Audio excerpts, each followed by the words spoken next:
Hey, everybody. Thanks for joining me on another episode of the True Crew podcast. I'm your host, Elijah Didon. I kind of just jumped straight into it with her. We were actually talking on the phone before we started recording, and I thought it was a pretty juicy conversation. So I just wanted to kind of get that in there as well. Anyway, thank you so much for joining the podcast. I was so happy to have her on, and I can't wait to have her on again in a couple of months just to kind of see how she's doing and to let y'all really know because we'll stay in contact for sure. Alrighty, y'all enjoy. Can you think of that? Yes.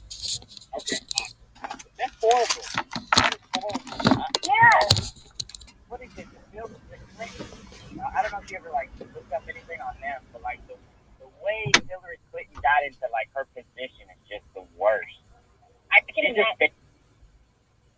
Yeah. No, you're good. Yeah, basically, man, she literally just did the NFL move to just get it center. She wasn't even anywhere near the political scene, and then all of a sudden, there she is. What? And growing up, obviously, I was alive. I'm assuming you were alive too, but I remember when Bill Clinton I'm not have sexual relations with that woman, and here Monica Lewinsky has been shamed her whole time when Bill messed up, and then it's you feel for Hillary, but you see that she had to play dirty too, and I'm a huge believer in the conspiracy, I guess, if you want to call that Epstein did not kill himself, and I do believe that Hillary had played a part, even though we know Epstein wasn't a great guy, but he could have unleashed all of these secrets, I guess, and I do believe that Hillary probably has a say more in so of killing people than we think she does. not to make that big jump, but you make a lot of sense. So. Oh God, we're gonna get so much hate now. I know, right? I'll get canceled before I even make it. It's fine. Hey, that's what's up, man. We need dreamers. We need people that are not afraid to jump boundaries, even though it's closing in on us. It seems like. Amen. I do believe, and we can get into. I do believe, I've always had this feeling. I feel like I've always been stuck in old Hollywood, just and obviously it's messed up there too. But I do believe that there is a new Hollywood unfolding, and us, I guess, more little people, who didn't come from it. I feel like there's going to be a more come up for good people in Hollywood, and we can really dismantle the bull crap of Hollywood, I guess. Okay. That might be dreaming. I don't know. Maybe. It's just in my gut, so I guess we'll see what happens. Yeah, you got that John Lennon vibe right there. That's awesome. Hopefully no one tries to kill me. Yeah, exactly. Man, I don't want to say too much about that because I'm not promoting the guy, and I'm not saying I like him, but I can understand some of his views, which is Donald Trump. There's some rats up there that just like you said earlier, they basically just got handed the position. Yep. And it's it's bullcrap. I hope that this new wave of Hollywood is gonna really let us shine as this new generation, because times are changing, especially with the internet being what it is. So we're gonna need new speakers and new innovations in a different type of field.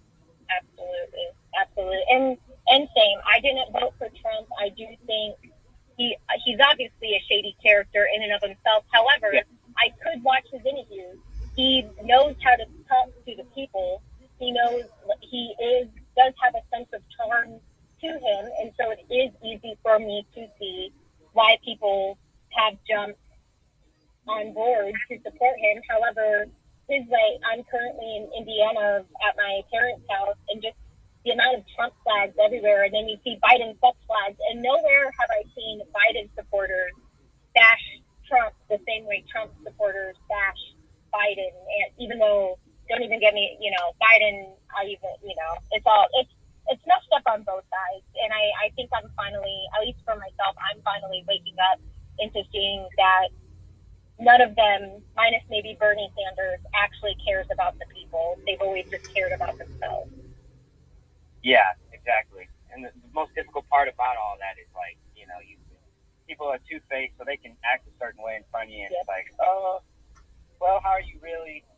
Yeah, really that cool? Yep. And we put them all up. We put all of them up on pedestals as if they're going to save us, but it's always the same. No matter Democrat, Republican, it's always the same outcome, and it's I'm sure they have numerous people they have to report to that we don't even know about to just keep up appearances, I guess. And I don't know.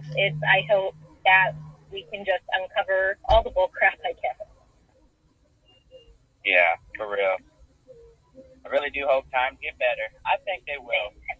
I think, it is changing. But yeah, I agree. What makes you say that, like, the little people, which honestly, to me, you're not, like, little. You're a zone, you know what I mean? You just got it, and you're really just blossoming. It's like you're a flower that showed a leaf, and everybody's like, oh, look at that leaf. I wonder what the other one looks like. You're absolutely right. Like that's I guess really I shouldn't say little people, even though I am 5 feet tall, but I guess more so the misrepresented or the underrepresented, and especially when you look at the wealth inequality, the top 1% has the majority of the money times 100 or whatever. Don't quote me on that's probably an exaggeration, but probably so close to it. And the fact that you have the middle class. Oh, you didn't know this is a podcast. We're going to quote you on everything. I know, right? That's it. Again, I'm going to get canceled before. Here's a woo-woo person with her opinion, but it's all good. No, you're fine. You're fine. All right. So you ready to jump in this podcast? Yeah. Okay, awesome. I'm actually going to keep that little bit we were talking about at the beginning, because that's kind of let people know how you are. I'm okay with that. Awesome. I know you won't soundbite me to make me look like a horrible person. Oh God, no. Oh man, people can't. The problem is people don't listen really anymore at the top. Mm-hmm. That's what I feel like. I mean, I don't know if it's a show. A lot of people say it's a show because the simple fact is like, hey, you live right next to me. Like you have to get along. There's no working around it. It's like, yeah. I'm gonna sit here and I'll listen to you talk for 5 hours. All right, blah blah blah blah. I need to write some notes because what you have to say is what I'm gonna have to go off of. Yeah. And there's no, since we live in the same land, it's like your views cannot be that different to where I'm gonna have to do anything extreme about it. There's nothing really. Yeah. It's gonna cause more destruction to not listen than to actually listen, because there's always a solution. The world is like humongous. Yeah. You're going to be part of New Hollywood too. So I know that I don't even know how to describe what New Hollywood is. Yeah. Might just be still a dream in my brain that may never come to happen. But it is. I call. I don't even know. I call good people genuine. Which I mean, the word is right there, genuine. If you present yourself, which of course, I'm not gonna backtrack, but you're good. I feel like we're gonna totally go on script, but go ahead. That's okay. But like, we present different versions of ourselves to different people. That is the truth, or at least that's what I believe. However, like, it's the vulnerability, it's the humanity, it's the realness that I feel a lot of us miss out on. That it's the genuine, it's being genuine and real, and no one. I feel like we've been forced to paint masks on our faces, to cover that up, and it's all about selling a product now, or look at this amazing vacation I went on, or stuff like that doesn't show the real value of who we are as people. And I'd love to be part of just being real, as opposed to trying to sell someone a bullcrap product that's not going to do anything or fix you. Right. honesty is how you build an industry, because without honesty, you can't talk with somebody. And when you can't talk to somebody, you're just kind of going off of one person's vision, and that is never enough, ever. Absolutely. One person can't tell you how the world works. That's why there's no kings and queens anymore, because those guys just always went to war. only in England, but you're right. Like I shouldn't say only in England, but you are right, and at least, you know, hopefully I feel like there is, as a collective, as a whole, we are now more towards waking up, if you want to put it simply as that, as opposed to staying asleep, I guess, which is the easiest way I can say that. Right, which is not listening. That's what you're saying. I hear you. Yeah. So then, when you went into the industry, like, what were you expecting when you first entered? Was it just not the facade or the mask, or, you know, having to portray that, you know, you're successful when you might not even be successful yet? Honestly, I feel like I was still kind of stuck in some of the smoke and mirrors. Like, I knew, you know, you look at a lot of these famous actors and actresses, and it really does take like at least 10 years from when they got their first movie role to them getting a lead role or something like that. Obviously, there are exceptions. And so I knew it would take some time, but I really did believe in more of being able, how do I want to say this? Being able to, like, make your dream happen. And I know that whatever dream I still have will still happen. It's just a lot different than how I envisioned it when I first started. Right. Okay. Yeah, the thing about Hollywood is, you know, there's always been haters, but it's just, I feel like I've never seen them the proper way. Yeah, you make sense. Cool. All right, let's get to the younger viewers that will be viewing us long down the road after we've actually succeeded and we've needed to do. Yeah. So I got to ask you, what does a film director, what do they need to know when they first get in the industry? Well, so I've directed plays and like stage like that. I haven't really directed many films or any films yet. However, right. Hold on. I'm sorry. So happy late birthday. This is, thank you. Yeah, 3 days after your birthday. So. Thank you. It feels pretty good. I just turned 31, or technically for me 30 again, since I don't like odd numbers, but I feel like my life is just now headed in the direction I've wanted it to go, turning 30. And so I know a lot of people don't like getting older, but I love it, and I'm very grateful to be in my 30s. Awesome. Hey, yeah, it's a good number. Just means how much progress you've had, and it kind of gives you a better look at your life. I can't wait until I get over there. No, I'm messing. Right. Do not rush it though. Enjoy what you have where you are right now, especially since you're kind of dipping your toes into the industry. You're going to have a lot of amazing opportunities come your way, and so don't rush.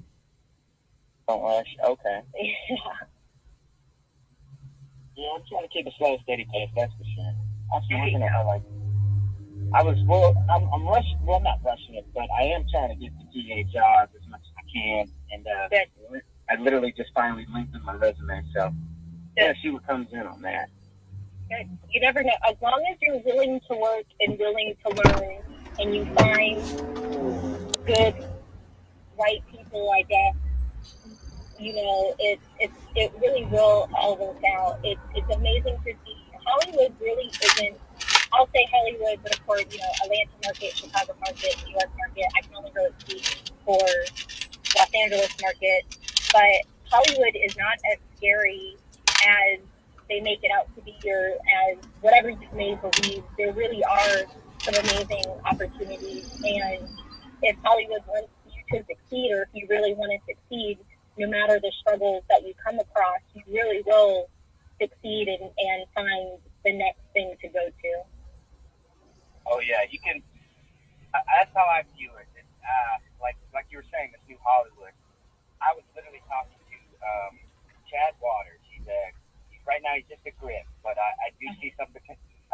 potential in him. You know, he has a great stage name for Fat Chad Waters. Amazing. Yeah. But we were talking about basically the food that one of the producers brought to the set, and it was kind of like his mom made it, which is awesome. His mom made food for the whole people on set, but it was just like it wasn't too good to me. Now I'm not trying to hurt anybody's feelings, but like I said, people have to listen a little more because people are really trying to talk nowadays. And I was just like, hey, the food isn't good. He was like, don't say that. They might not like it. And it's like, well, I'm not that big dude. When I come out of the industry and I'm banging with like 5 movies every 2 years because let's face it, that's hard work just to come out with freaking as many as they did in the old days in 1920s, like a freaking 5 movies every month. Absolutely. Craziness. I'm gonna be honest, be straight up honest. Like, hey, this wasn't good food. This is rough food. This is like when you come back from a workout and you need some food. There's and as you get older, or at least because I'm definitely one, I've learned that sometimes when you speak your mind, there's a tactfulness that you through trial and error you see how to properly word things, I guess, to make sure, because it is easy to hurt someone's feelings or push somebody's butt. Yes. Oh, absolutely. And that's not what I'm going for. It's just like I'm gonna be honest. Yeah. And that's new wave of Hollywood that you talk about, that's honesty. Because either way, I'm gonna break through in the industry. Like whether it's just my money, or whatnot. I can literally the age of studio heads running everything in the industry is over. It's the independent film artists that are hungry and that only know the drive to succeed because that's all they have now. And it's like, well, I'm gonna be honest. That's where I'm at. Oh, sorry. No, you're good. I can definitely see where you're coming from, and I worked at Warner Brothers for a couple years. I was a waitress in the fine dining restaurant, and so I got to see, bits and pieces of the lives of the executives and stars and things like that you don't see on TV. And I realize I'm not a corporate person, and that's completely fine. Some people are, some people aren't. But now I'm going to lose my train of thought. But it's, to kind of see what the executives have to do, it's a little disheartening because they do have to follow whatever they're being told. And then, you get a 5th remake of a movie that didn't need to be remade again, where that's what I really love about these independent artists, myself included, is just coming up with new material or having an idea and running with it. And I've seen some the different festivals I've been to this year, I've seen some amazing pieces of work that I don't think any big Papa studio would ever pick up, and it's sad in a way. Oh yeah, because it doesn't fit their cookie cutter Hollywood. Yeah, but I don't need to see another Ted Bundy movie. We've already had so many Ted Bundy movies. Like, why are we still worshiping this guy when he wasn't even that hot? Right. So what would you? Okay, I got a question now. Off of that, so as an independent film artist and award-winning, by the way. Thank you. Hell yeah. How do you survive on a daily basis? Like, what's your go-to? Do you have a job? Are you running a Ponzi scheme? Are you on the black market? What's going on? How do you do what you do? Well, since we're being honest,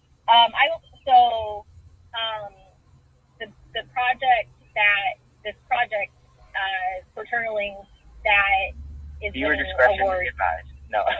Yes, it is about a serial killer. Ted Bundy is mentioned, but it's not about Ted Bundy.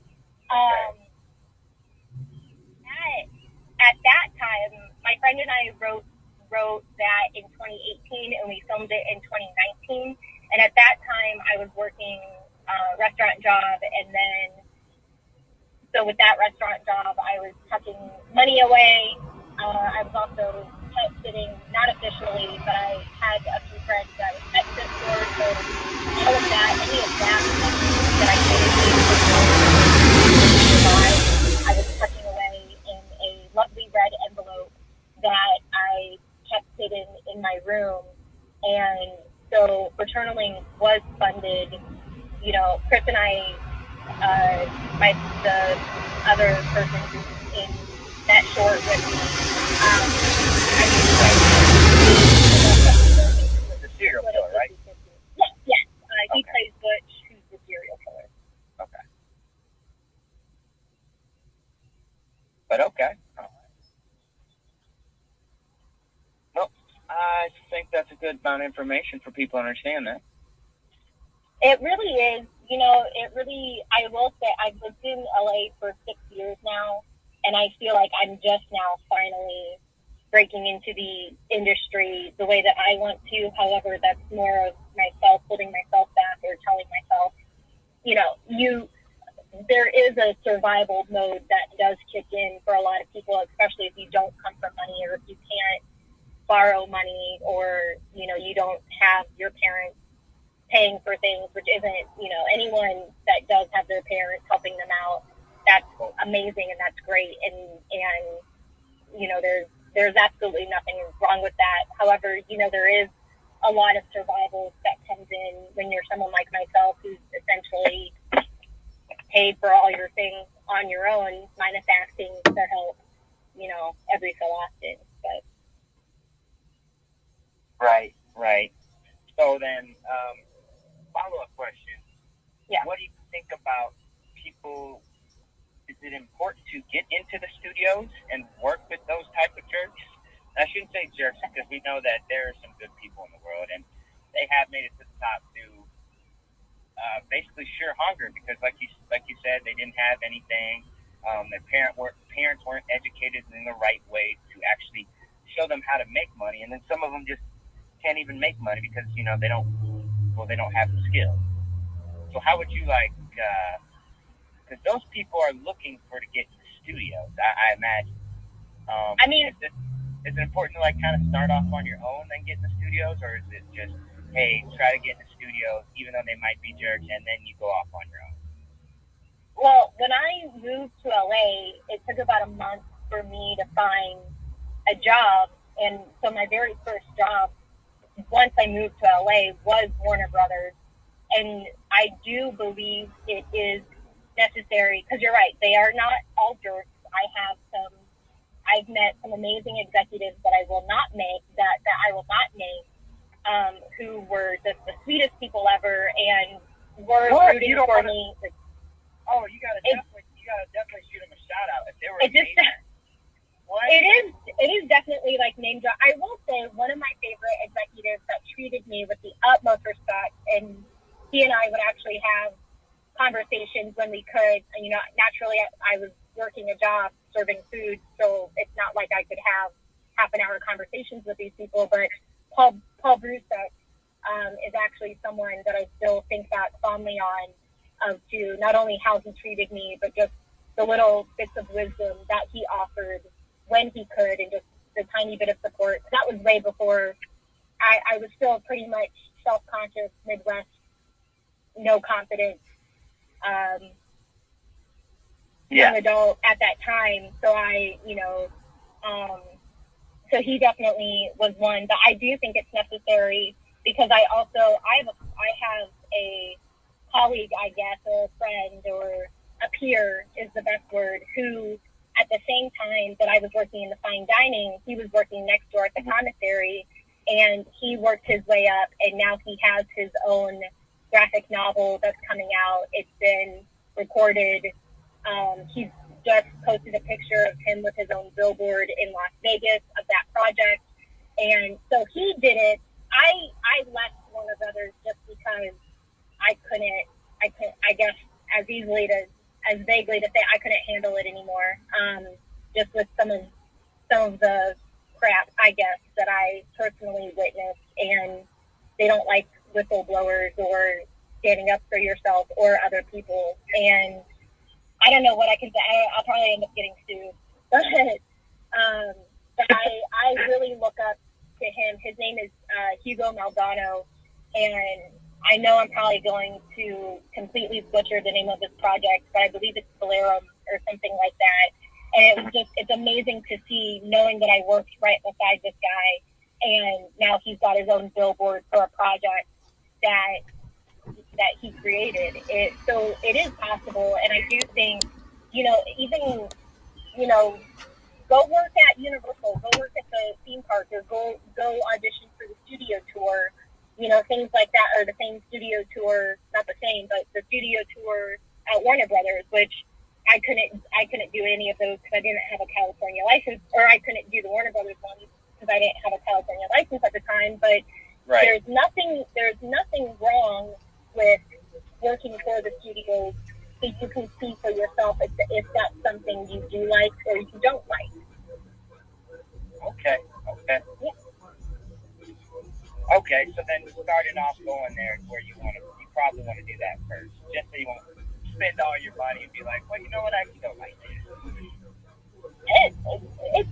It truly just depends, because you can definitely, if you are a person and you know you want to make your own movies and you want to do your own thing, then find a job that can support that and do your own and make your own stuff. And it really is about finding the right community of people as well. And I'm grateful it was Chris, again, who plays Butch, who actually, he was the one going around to, I met him in an acting class, and he was the one going around to different people, hey, you want to write something? Hey, let's work together. And I'm very grateful for that, because he would reach out to other people and nothing really happened. And then he and I teamed up, we started writing, and now we have this project. And I think that's really awesome. And so it really is about finding people who do want to work and do want to create. And because you could spend your whole life, I don't want to say that, but you could spend a lot of time with an agent, which I do have a commercial agent, and I love them to pieces, but I haven't booked anything yet. And but that doesn't tell me that I suck at acting. It doesn't tell me, like, I know I don't suck. I just haven't found, that it just I haven't booked a commercial yet, and that's okay. Right. But at least with making your own stuff and finding the right people that way, at least you can get content out there the way that you want to, and you're not limited, I guess, by waiting for someone else, I guess. I hear you. So get the experience, and once you get the experience, it's probably better off that you go on your own, do like J.J. Abrams, and make your own studio and become your own head. Okay. Essentially, I mean, I would definitely say, case by case, person by person, but there's nothing wrong with getting that studio experience and seeing if it works for you or if it doesn't work for you. Okay. I feel like we went over a lot of fundamentals about getting on the industry, and I'm really happy for that, because I really want people that are like not doing this to really understand. It's simple to get in. It's hard to get at the top. And there's a reason why. Yeah, absolutely. And again, I'm probably going to sound bitter, and that's okay. However, well, not like a director. Well, what I'm about to say might sound bitter, but I've noticed, especially within the last 6 years, like, if you have money, you will be successful. If you don't have money, you're probably going to struggle a little bit more, and that's pretty generalized. I could be wrong, but like, if you have money, if you have the name, you really don't have much to worry about. Or if you come from name, you have nothing to worry about, because people will want to work with you. But if you're someone who doesn't come from money, or if you're someone who doesn't have a name already in the industry, you know, there's just a few more steps you got to take to get to where you want to go. Right. I can agree with that. Definitely. You can't just be some homeless guy and walk into the studio and say, I'm going to make Star Wars 3. Even though I have heard, I don't know where, I don't have the proof, but I feel like I have heard somewhere that there has been a movie somewhere that they've picked people off the street and then they've done well. So I don't know. There's a little bit of luck involved too, but Right. at least with LA, again, if the city wants you to succeed, she'll give you so many blessings and so many opportunities that you just have to be ready to take them and not be scared to jump in. Right. And see, that's something I would do. Whenever I run my studio, the True Crew production studio, I'm going to have it to where I can just grab ideas straight off the street from random people, because it's stories. The more and more I travel, the more and more I see things, the more and more I notice that people have, I'm just going to cuss my podcast. I think it's going to be the first time. People have shit to say. People have interesting shit that they want to talk about. Like, you can take my brother or my dad that I had in my last podcast, because, family first. Yay! Great place to start. Yeah, great place to start. Great fillers, too. I don't know. But yeah, people have a lot of great, interesting stories.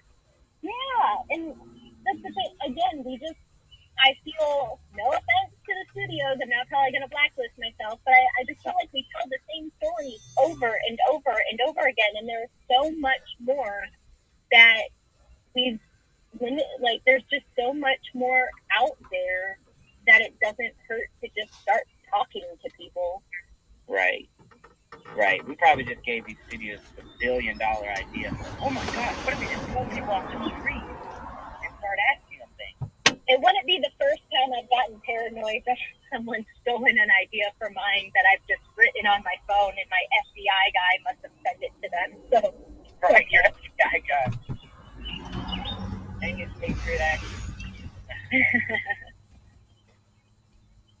All right, let's end this off, because I want to have, positive vibes or whatnot. I want you to succeed. So I really want you to speak it into fruition.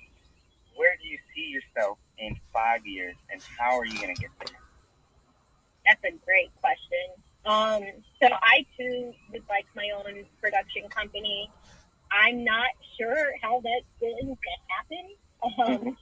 I also, even though I speak, so studios, please don't blacklist me, because I also would love to be a superhero in a Marvel movie or DC or anything. Those are growing up and especially high school into college. Like, it was definitely the Marvel movies, the DC movies, the comic book movies that I've always gone to watch.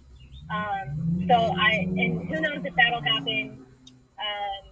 But it would be amazing to see. Maybe that'll be 10 years, but it would be amazing to just actually to finally be in a feature film like that, or to have my own production company, so that I can also be one of those voices that allow other voices to be heard that either or are marginalized or just never get heard.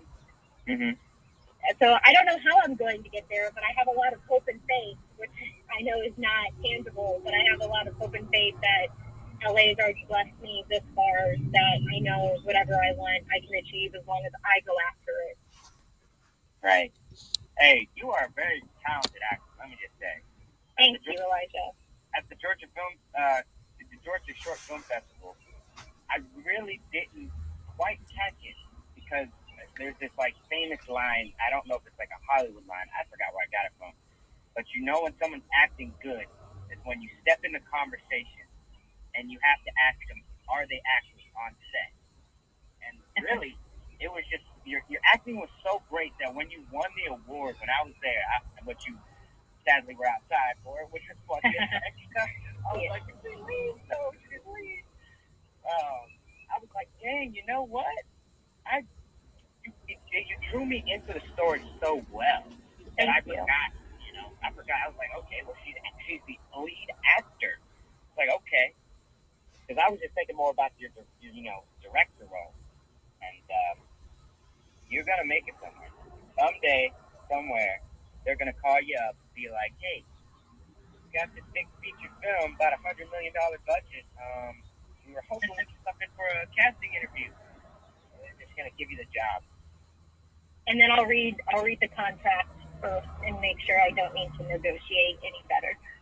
Oh yeah, that's true. That's true. Man, contracts are a whole nother story, I swear. Yes. Something I will get there when the time comes.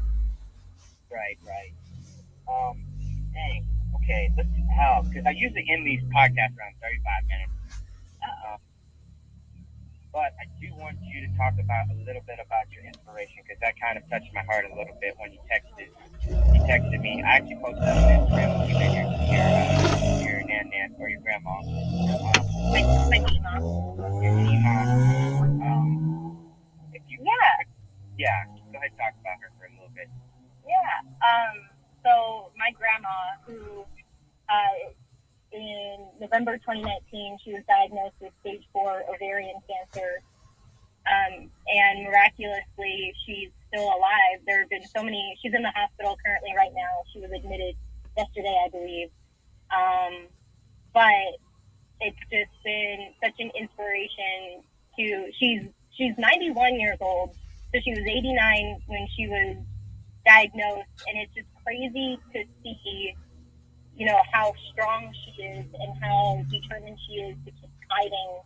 And she's the one. So my grandma, I am probably the whitest person you will ever see, and I am grateful. Not to this will probably, but I do believe it is the immigrants that truly teach us the importance of hard work. And my grandma's family immigrated from Mexico, however many generations ago. She was born in Texas. My mom was born in Texas. Her parents, some documents say her parents were born in Mexico. Some say that they were born in the U.S. So it probably is still a few generations back, but it's that part of my heritage that not only do I try to learn more about, but I try and honor as deeply as I can, because she is the woman, and my mom as well. But, they've really taught me how important it is to work hard and to fight for yourself, and to, I always say this is my hashtag, but to keep moving forward. And not to get too but I had another friend of mine, 14 years old. He was diagnosed with lymphoma, or Burkitt's lymphoma, or Burkitt's leukemia, something like that, back in February, and he actually passed about 2 months after that. And it's just crazy to see how, a 90-year-old woman with stage 4 cancer can keep going, and, how some can continue to live, and others, it doesn't, they're both strong in their own right. I'm not saying one's stronger than the other. It's just something I'm still trying to understand or cope with, I guess, that,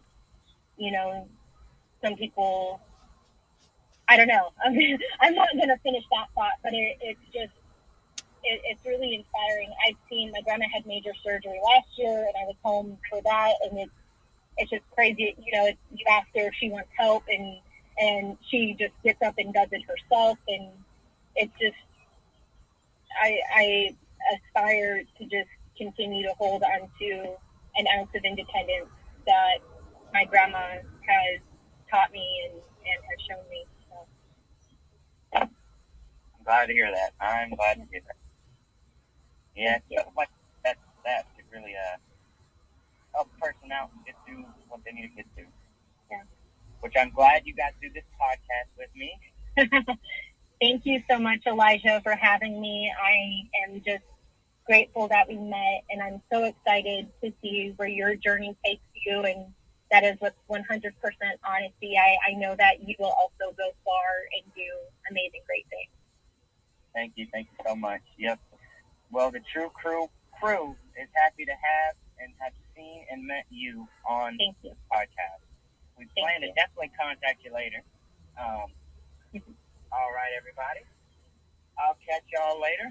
We thank our guest Kerry for showing up and being present with us and having this great, lovely talk. I hope y'all learned something today. And I'll catch y'all next time. All right.